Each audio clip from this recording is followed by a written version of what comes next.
Hallelujah. आज एक विशेष संदेश है आप लोगों के लिए। ये मेरे हाथ में क्या दिख रहे हैं आपको? फूल दिख रहे हैं। भाई पीले कलर का शर्ट पहने हुए हैं, टी शर्ट पहने हुए हैं और पीछे वाले भाई भी पहने हुए हैं। हालेलुया। आज हम लोग इस बारे में बात करने जा रहे हैं कि परमेश्वर कैसे अद्भुत रीति से हमारी परेशानियों में, मुसीबतों में मदद करता है। परंतु जब मैं यहाँ बैठा था तो पवित्र आत्मा ने मुझे जोर दिया, फोर्स किया। एक बात आपको बताऊंगा, बोल देंगे बुद्धि की किताब, बुद्धिमानी की किताब, ज्ञान की, समझ की, इस दुनिया में कैसे जिए, धोखेबाज लोगों के साथ, विश्वासघातियों के साथ, आलसी लोगों के साथ, झूठों के साथ, मूर्ख लोगों के साथ। बाइबल में एक ही किताब है, बता सकते हैं कौन सी किताब है? नीति वचन। नीति वचन, बुक ऑफ विजडम। आइए देखते हैं मेरे प्रियो, ये मैं अपनी तरफ से नहीं कह रहा हूँ, पवित्र आत्मा ने मुझे जोर दिया। यीशु ने कहा मेरे बच्चों को बता, क्योंकि एक मास्टर, एक चरवाहे की जिम्मेदारी रहती है, वो अपनी भेड़ों को हरी हरी चराइयों में ले चले। जहां गड्ढा है उसे बताए वहां नहीं जाना, जहां भेड़िया है बताएंगे वहां नहीं जाना। चलो तुम मेरे पीछे पीछे। आज संसार में, कलीसिया में, भेड़ के वेश में भेड़िए आ गए। यीशु ने खुद कहा है, दुनिया में रहते हुए कलीसिया में ऐसे लोग रहेंगे, भेड़ का वस्त्र, धार्मिक वस्त्र पहनेंगे, मुखौटा पहनेंगे, परंतु जीवन फूटता, झूठ, धोखे से, लालच से भरा रहेगा। पैसों का, जमीन जायदाद का, पद का, प्रतिष्ठा का, पैसों का। यीशु ने कहा मेरे बच्चों को, मेरी भेड़ों को बता। अगर मैं नहीं बताऊंगा तो यीशु मेरे से हिसाब लेगा और आप सबका खून मुझ पर आएगा। मुझे बताना जरूरी है। मेरा और कोई संदेश था, परंतु ये बात को मैं पहले बता के आरंभ करूंगा। आइए हम खोल लेंगे नीति वचन की किताब, उसका 28वां वचन और उसका 16वां वचन। मैं धीरे धीरे पढ़ूंगा।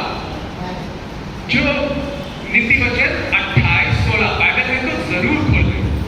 जो प्रधान मंद बुद्धि का होता है वही बहुत अंधेर करता है जी, और जो लालच का बैरी होता है वह निर्भय होता है। हमें जो लालच का बैरी होता है, लालच, सरकारी नौकरी दिला देंगे आपको, आपका 1 लाख 2 साल में 2 लाख करवा देंगे, आपको घर दिला देंगे।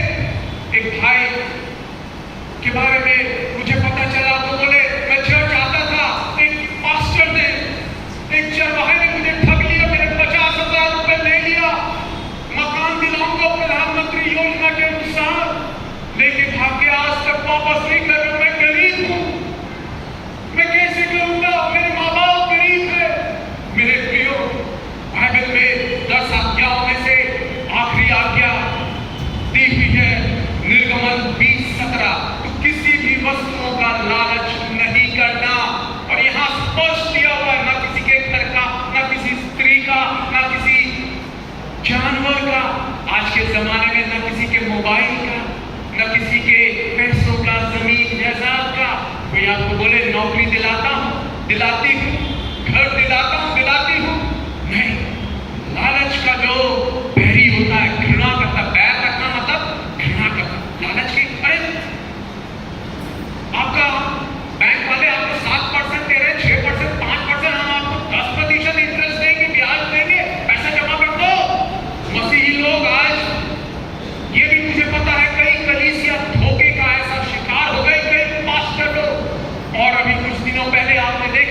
वचन 28-22, लोभी जन धन प्राप्त करने में, एक मिनट मेरे को ही पढ़ने दीजिए। लोभी जन धन प्राप्त करने में उतावली करता है और नहीं जानता कि वो घटी में पड़ेगा। हाय, कितने बेचारे मासूम लोग, भोले लोग, ये भेड़ियों का, भेड़ के वेश में, भेड़ियों का कलीसिया में, संसार में हेडलाइंस में आ रहा है। लोगों ने पास्टरों को ठगा, पास्टरों ने लोगों को ठगा, कलीसिया के जो अगुवे हैं, प्रार्थना करते, अपनी भाषा बोलते, वो लोग ठग रहे हैं, वो लोग धोखाधड़ी कर रहे हैं। लोभी जन धन प्राप्ति करने जो दावी करता है, ये भोले लोग क्या कर रहे थे?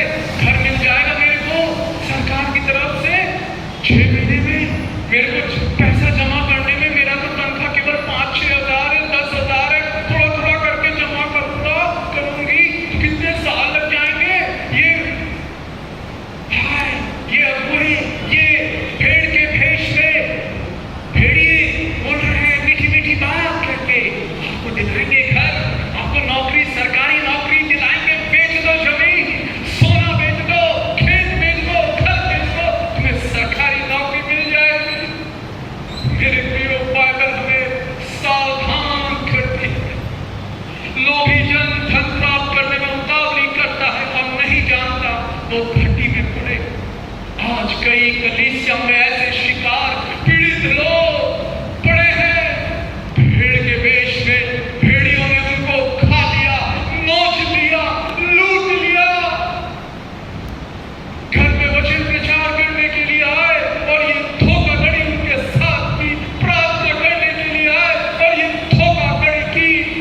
मेरे प्रियो, सचमुच दुख की बात है, वो बेचारे लोग अपना धन खो बैठे, घटी में हो गए, झोपड़ी में रह रहे, कमरे वाले में, मकान में रह रहे, उनका पैसा चला गया। एक और सुंदर वचन उसी आयत में है, नीति वचन 28-25 में दिया हुआ है, लालची मनुष्य झगड़ा मचाता है। लालची मनुष्य क्या करता है? झगड़ा मचाता है। ये लालची लोग भेड़ के वेश में, भेड़िए क्या करेंगे? शुरुआत में मीठी बात करेंगे, परंतु बाद में वो डंक मारना चालू कर देंगे। सांप जैसे बिल्कुल शांत रहता है, परंतु जब वो काटता है जहरीला हो जाता है। लालची मनुष्य झगड़ा मचाता है, परंतु जो यहोवा पर भरोसा रखता है वह हष्ट-पुष्ट हो जाता है। मेरे प्रियो, बाइबल में पौलुस भी हमें चिताता है, कुलुस्सियों की किताब उसका 3 अध्याय और 5वां वचन, कुलुस्सियों की किताब 3 अध्याय 5वां वचन। मेरे प्रिय, जो मैं बता रहा हूं, जो वचन आपके जीवन में आपको ये सब लूटे जाने से, वो नुकसान होने से, नष्ट होने से बचाएंगे। कुलुस्सियों 3 अध्याय 5वां वचन में लिखा हुआ है, इसलिए अपने उन अंगों को मार डालो जो पृथ्वी पर है, अर्थात व्यभिचार, अशुद्धता, दुष्कामना, बुरी लालसा और लोभ। लोभ मतलब लालच, जो मूर्ति पूजा के बराबर है। लालच क्या है? नौकरी मिलेगी, ओ मेरे पैसे डबल हो जाएंगे, मेरे को घर मिल जाएगा, जमीन मिल जाएगा, पद मिल जाएगा, पैसे मिल जाएंगे। लोभ जो है मूर्ति पूजा के बराबर है। आगे लिखा हुआ, इन्हीं के कारण परमेश्वर का प्रकोप आज्ञा ना मानने वालों पर पड़ता है। प्रकोप मतलब परमेश्वर का गुस्सा ऐसे लोगों पर पड़ता है। लोभ से अपने आप को बचा के रखिए मेरे प्रियो। और बाइबल कहती है, अगर ऐसे हमारी कलीसियाओं में ऐसे भेड़िए घुस गए हैं, भेड़ के वेश में, बाइबल स्पष्ट बताती है, 1 कुरिन्थियों 5वां अध्याय उसका 11वां, 12वां और 13। 1 कुरिन्थियों 5वां अध्याय 11वां, 12वां और 13। पर मेरा यह कहना है कि यदि कोई भाई कहलाकर व्यभिचारी या लोभी दिया हुआ है, या मूर्ति पूजक, या गाली देने वाला, या पियक्कड़, या अंधेर करने वाला, अंधेर मतलब धोखाधड़ी, धूर्तता, वो तो उसकी संगति मत करना, वरन ऐसे मनुष्य के साथ, चाहे वो पुरुष हो स्त्री हो, उसके साथ खाना भी नहीं खाना। आगे लिखता है पौलुस, क्योंकि मुझे बाहर वालों का न्याय करने से क्या काम? क्या तुम भीतर वालों का न्याय नहीं करते? परंतु बाहर वालों का न्याय परमेश्वर करता है। बाहर वाले जो दुनिया में यीशु को नहीं जानते, बाइबल को नहीं जानते, उनका न्याय परमेश्वर करेगा। परंतु पौलुस क्या कह रहा है? ये सब अंधेर की बातें, व्यभिचार, लोभी लोग कलीसिया में घुसे हुए हैं, उनके लिए क्या कह रहा है? 13वां वचन बड़ा स्पष्ट है, परंतु बाहर वालों का न्याय परमेश्वर करता है। इसलिए उस कुकर्मी, लोभी, व्यभिचारी, गलत काम करने वाला पियक्कड़ को अपने बीच में से निकाल दो। स्पष्ट दिया हुआ है, निकाल दो। आगे एक और वचन देखेंगे, प्रकाशित वाक्य की किताब, यीशु मसीह अपनी कलीसियाओं को संदेश दे रहे हैं। प्रकाशित वाक्य की किताब 2 अध्याय और उसका 19 और 20वां वचन, थुआतीरा की कलीसिया को यीशु मसीह अपने दास यूहन्ना के द्वारा संदेश दे रहा है। प्रकाशित वाक्य 2 अध्याय 19 और 20 में पढ़ूंगा। मैं तेरे कामों, तेरे प्रेम, तेरे विश्वास और सेवा को जानता हूं, और वह भी कि तेरे पिछले काम पहलों से बढ़कर है। परमेश्वर जानता है आपके कामों को, कलीसिया के कामों को, मदद कर रहे हैं, मिशनरी की, गरीबों को दे रहे हैं, अनाथों को सपोर्ट कर रहे हैं, सब जानता है वो। परंतु 20वां वचन ध्यान से, पर मुझे तेरे विरुद्ध यह कहना है कि उस स्त्री एजेबेल को रहने देता है जो अपने आप को भविष्यवक्ता कहती है, मेरे दासों को व्यभिचार करने, मूर्तियों के आगे चढ़ाई हुई वस्तुएं खाना सिखलाकर भरमाती है। एजेबेल जो थी वो क्या थी? भविष्यवक्ता थी।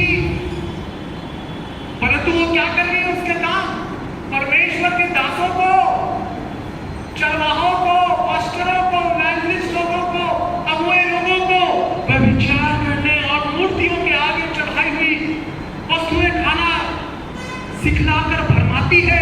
मैंने उसको मन फिराने के लिए अवसर दिया, पर वह अपने व्यभिचार से मन नहीं फिराना चाहता।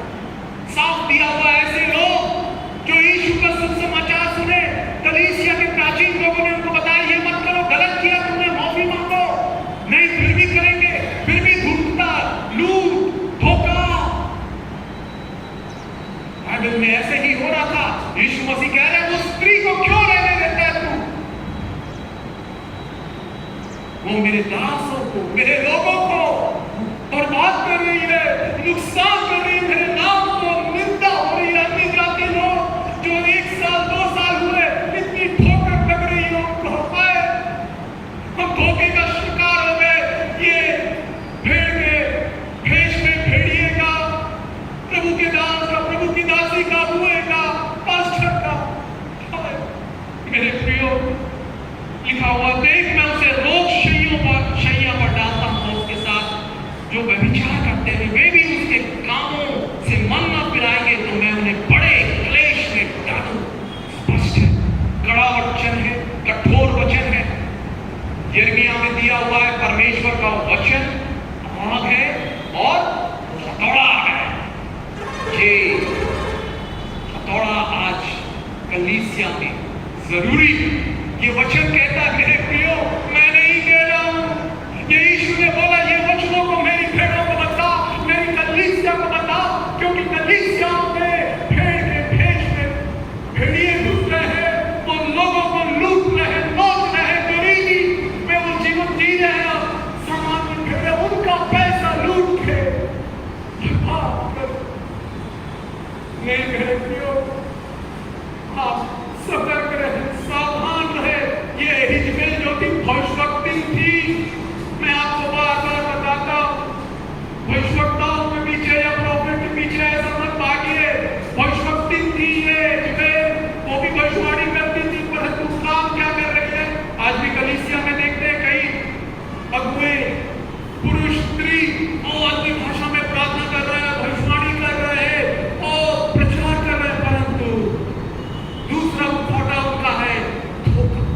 लूट, मेरे लिए ऐसा करो, मेरा ये करो, मेरी प्लेन की टिकट भेजो, मेरा ट्रेन का रिजर्वेशन करा दो। नहीं मेरे सावधान, आइए 2 मिनट प्रार्थना। प्यारे यीशु, धन्यवाद देते हैं आपने जो वचन आपने बोला मुझे बोलने के लिए, मैंने आपकी प्रजा को बोल दिया, बता दिया क्या करना है। बाइबल स्पष्ट जानकारी देती है कि उस कुकर्मी को निकाल दो। तू क्यों रहने देता उस व्यभिचारी हिजमेल को जो व्यभिचार करना मेरे दासों को सिखाती है। ओ प्यारे यीशु, हमें ऐसे भेड़ियों से बचा पिता। इस युग में पिता हर जगह धोखा है, लोगों का पैसा लूट गया पिता। वो दुख में भरे हुए, दर्द में, पीड़ा में भरे हुए, उन पर दया कर और हमें बुद्धिमान बना दे यीशु। यीशु, लोभ लालच को निकाल दे पिता। गरीब में रहेंगे, गरीब रहेंगे, नौकरी ना मिले तो ना मिले कोई बात, घर मिले ना मिले, जमीन मिले ना मिले, परंतु मैं बाइबल का पालन करूंगा, बाइबल की पालन करूं। यीशु, मेरे कदमों को अपने वचन पर वो ऑर्डर कर, वो हालेलुया स्थिर कर, वो hallelujah yes Lord order my steps in thy word, let not any iniquity have dominion over me। भजन संहिता 119:33 के अनुसार हम सब मेरे प्यारे भाइयों बहनों के कदमों को आपके वचन पर चलाइए पिता। उनको ताकत दीजिए ताकि वो लोग लालच, लालसा, ओ पिता, लालसा से मनुष्य कभी तृप्त नहीं होता पिता। उनकी मदद कर। ये प्रार्थना को यीशु के बचाने वाले, छुड़ाने वाले नाम में मांगते हैं, आमीन आमीन हालेलुया। मेरे प्रियो, जो मैं संदेश देना चाह रहा था वो कुछ और था, परंतु परमेश्वर ने ये मुझे बोला, जोर दिया, ये आपको चेतावनी, आपको सावधान कर दूं ऐसे लोगों से, ऐसे भेड़ के भेष में भेड़ियों से। हालेलुया मेरे प्रियो। और आज हम देखेंगे भजन संहिता 123 का दूसरा वचन पढ़ लें। भजन संहिता 123 और उसका दूसरा वचन।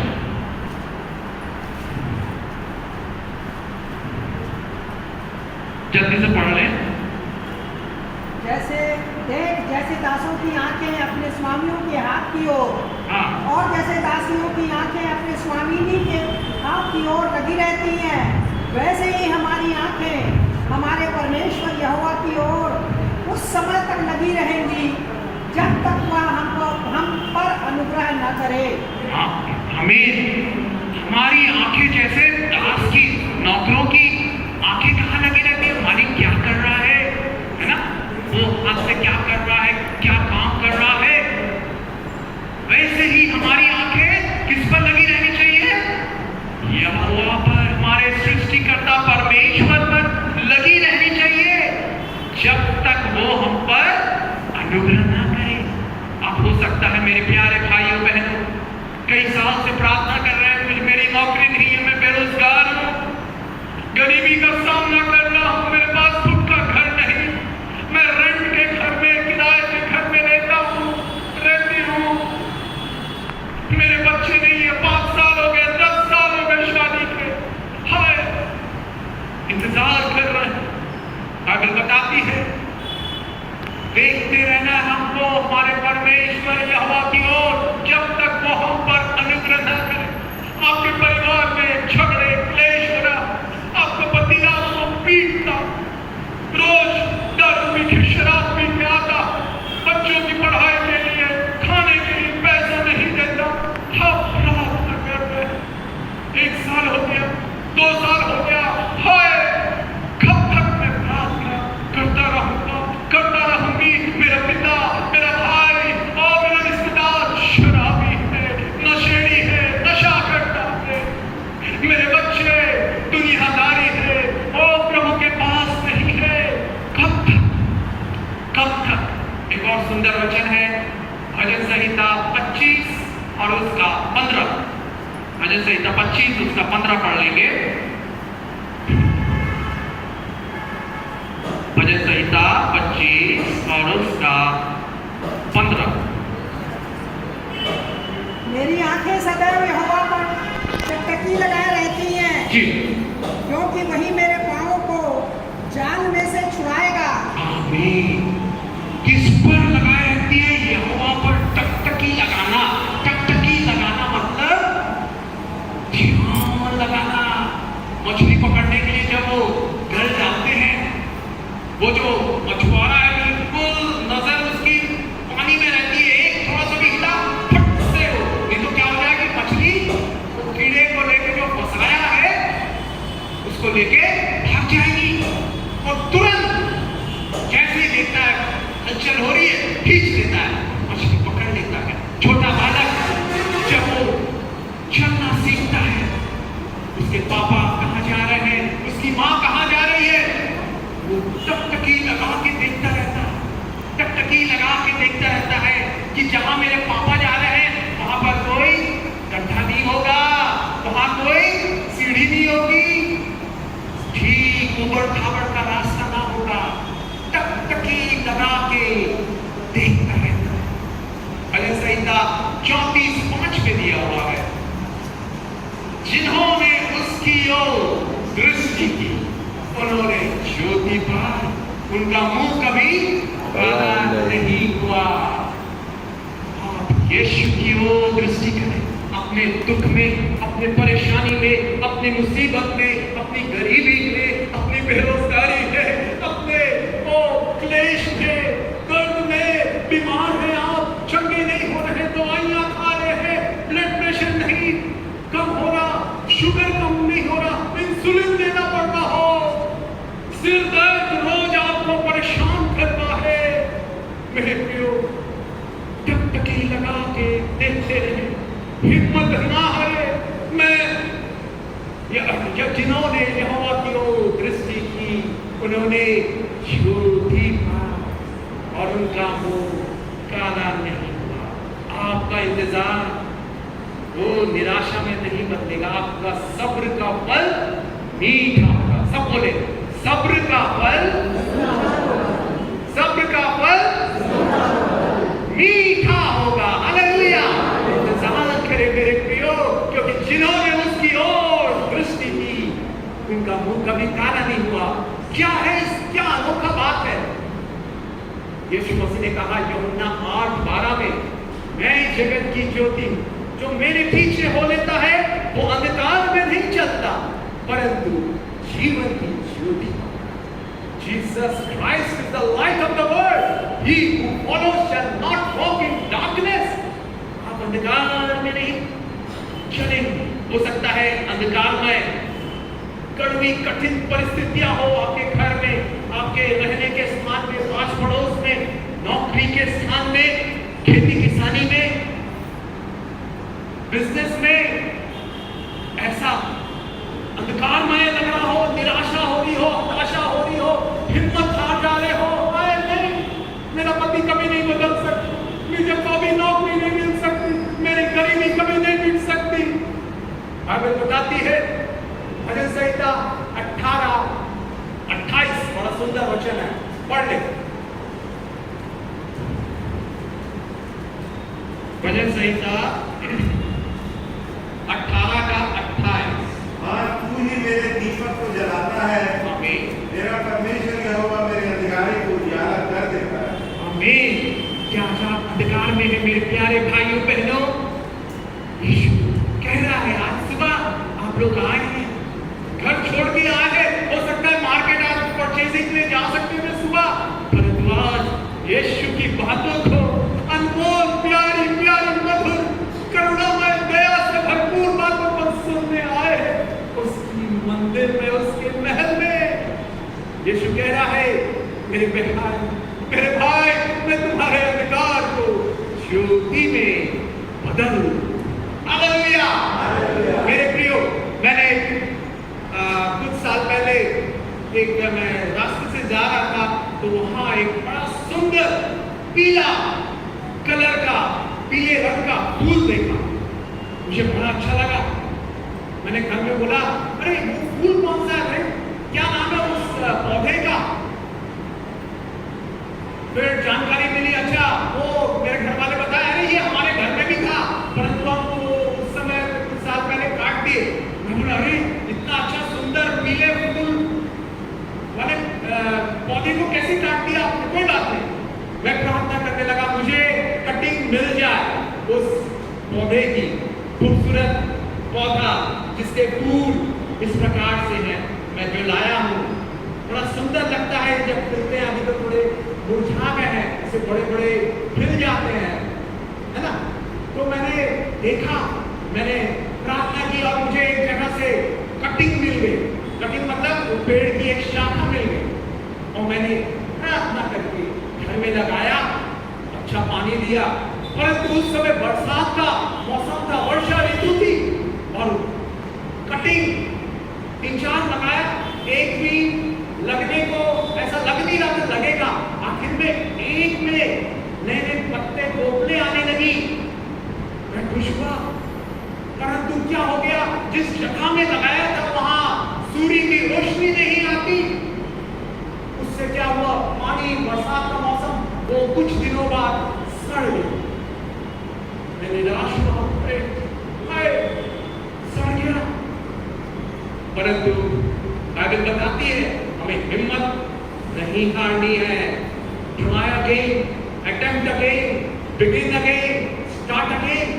फिर से कोशिश करे, फिर से आरंभ करे, फिर से और एक और बार अवसर ले, अपना प्रयास करे, अपने प्रयासों को छोड़े नहीं। अरे मैं कई एग्जाम में बैठ चुकी हूँ, कई प्रतियोगिता के परीक्षाओं में बैठ चुकी हूँ, हर जगह सफल हो रही हूँ, नहीं हो रहा है। कई इंटरव्यू दे चुका हूँ, दे चुकी हूँ, नहीं।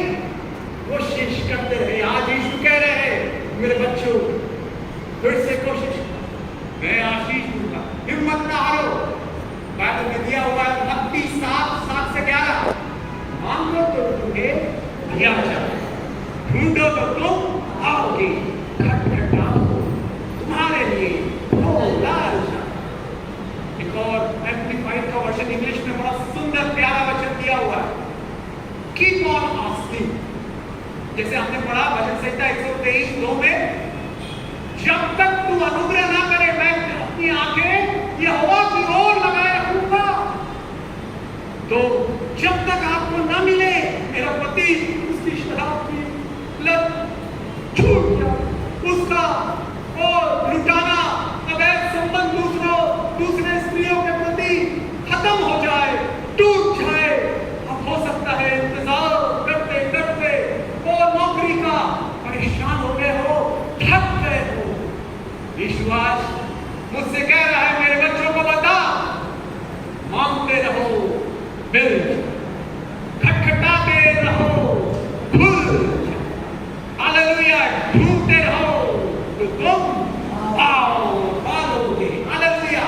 नौकरी मांगते रहे, आपका पति, आपके परिवार का उद्धार मांगते रहे, कहते रहे। बाइबल में प्रतिज्ञा है, प्रेरितों के काम 16:31 में, प्रभु यीशु पर विश्वास कर तो तू और तेरा पूरा घराना उद्धार पाए। यहोशू 24:15 में, मैं यहोशू कहता है, मैं और मेरा पूरा घराना हम यहोवा परमेश्वर की सेवा। आपका पति बदल जाएगा, नशे की आत्मा दूर हो जाएगी, वो आपको प्यार करने लगेगा, आपको पसंद करने लगेगा।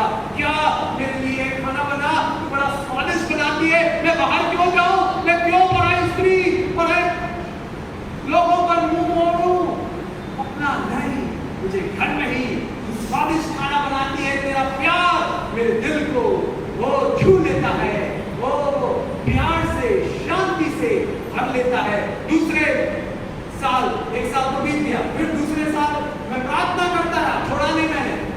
फिर से एक घर के बाहर उन्होंने यही, इसका फूल का नाम है एलामेंडा, बोले सब एलामेंडा, है ना। एलामेंडा 2 प्रकार के रहते हैं, एक क्रीपर रहता है और एक बुश रहता है। क्रीपर मतलब ऐसा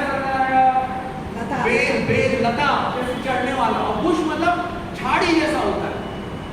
तो एक मैंने देखा एक घर में उन्होंने कटिंग की, बहुत बढ़ गया था, वहां की कटिंग लगा के उठा के मैं लाया, घर के यीशु में लगाया हूं, ये फूलने पाए, ये उगने पाए और यीशु आपकी महिमा होने पाए। हालेलुया। और आज मैं यीशु की महिमा कर रहा हूं क्योंकि यही फूल लग गए और बड़े हो गए और सुबह से खिलते हैं, दिल खुश हो जाता है। हालेलुया। ताली बजाएं यीशु के लिए। आपके सपनों को पूरा करेगा, आपके अधूरे टूटे सपनों को वो पूरा करेगा, कामयाब करेगा। आपको मांगते रहे, पुकारते रहे। और किसी के साथ एक और ये है, आपको मैं आगे दिखाना चाहता हूं। देखिए, ये वाला जो है फूल, ये ऐसा करके होता है। इसका नाम है पैरेट बी, तोते की चोंच। फूल का शेप देखिए, तोता का आपने देखा, कितने लोगों ने तोता देखा है? हाँ दिखाएं, सबने देखा है ना? तोता अच्छा लगता है। पैरेट इसको बोलते हैं चोंच। तोते की चोंच जैसा फूल है, देखिए दिख रहा है। और ये एलेमेंडा,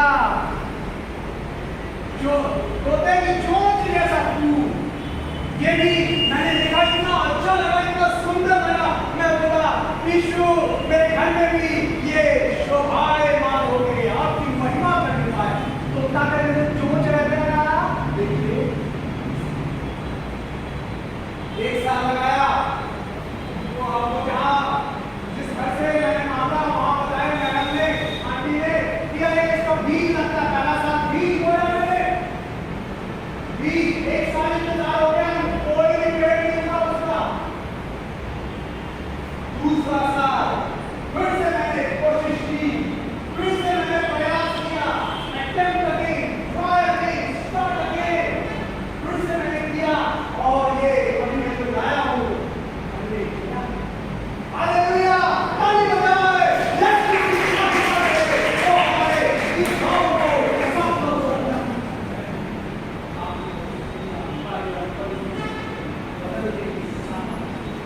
यीशु को पकड़े रहे, पकड़े रहे, उसके मिलते और चिपटे रहे। आप निराश नहीं, आप निराश नहीं।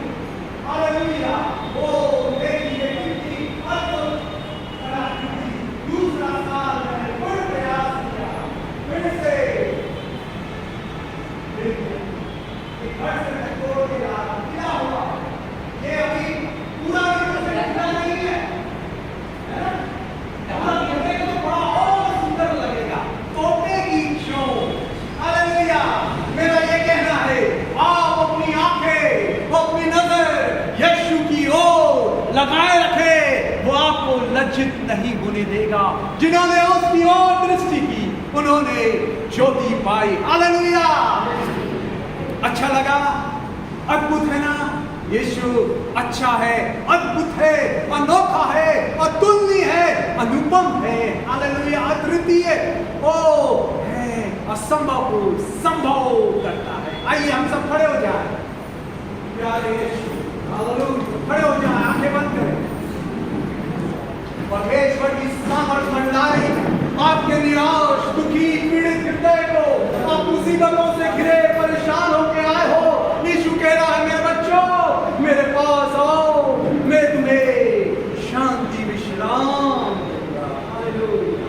आंखें बंद करके अपनी मुसीबतों को, परेशानियों को, अपनी बीमारियों को यीशु को बताए। उस पौधे को जैसे मैंने प्रयास करता रहा, मांगता रहा, खटखटाता रहा, ढूंढता रहा, मुझे मिल गया, पा लिया मैंने, खुल गया। आपके लिए भी दरवाजे खुल जाएंगे, नौकरी के, चंगाई के, हालेलुया, आपके खुद के घर के, आपकी कमाई बढ़ेगी। हालेलुया। आपका पति बचाया जाएगा, नशे की आत्मा दूर होगी, आपके दुखों के दिन का अंत होगा, आपको शांति मिलेगी। यीशु शांति का राजकुमार है।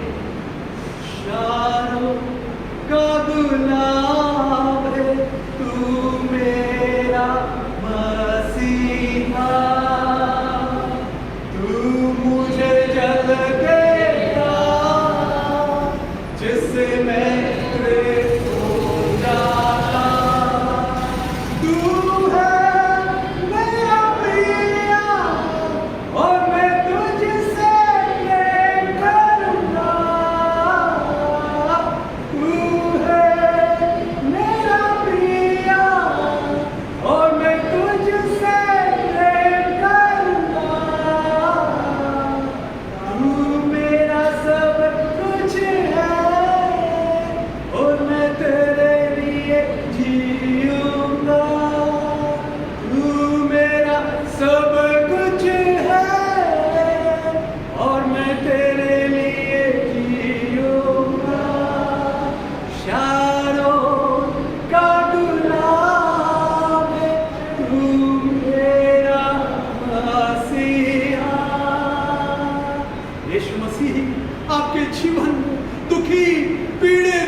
आपके जीवनों को बाहर ले आएगा, आपके जीवन पे आपके अंधकार को उजियारे में ज्योति में बदल देगा।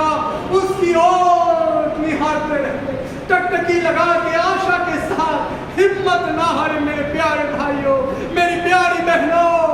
यीशु का इंतजार करते रहिए, वो आपकी इच्छाओं को पूरा करेगा, क्योंकि surely there is an end and your hope shall not be cut off। ओ निश्चय तेरे दुखों का, तेरी बीमारियों का, तेरे दर्दों का अंत होगा। ओ यस, और तेरी आशा पूरी करूंगा। यस, यीशु कह रहे हैं, मेरे बेटे मेरी बेटी, मुझ पर विश्वास, मुझ पर आंखें लगाए रख, क्योंकि जिन्होंने मेरी ओर दृष्टि की उन्होंने ज्योति पाई। ओ आपके जीवनों में यीशु फूलों को खिलाएगा, हालेलुया। आपके मुंह में वो हंसी को भर देगा, आपके दुखी जीवन में खुशी ले आएगा। ओ सब बोले मेरे जीवन में, जोर से बोले मेरे जीवन में यीशु फूलों को खिलाएगा। मैं बाहर लाऊंगी, मैं आशीषित हो जाऊंगी, हालेलुया। मेरी बीमारी जाती रहेगी, मेरी गरीबी जाती रहेगी, मेरा परिवार बचाया जाएगा। मैं ये शांति के अद्भुत वचन ग्रहण करता हूं, यीशु के प्यारे प्यारे मधुर मीठे नाम में मांगते हैं, आमीन। यीशु आशीष दे। जो फोटो खींचना चाहते हैं तो खींच सकते हैं। यीशु की महिमा के लिए, हालेलुया।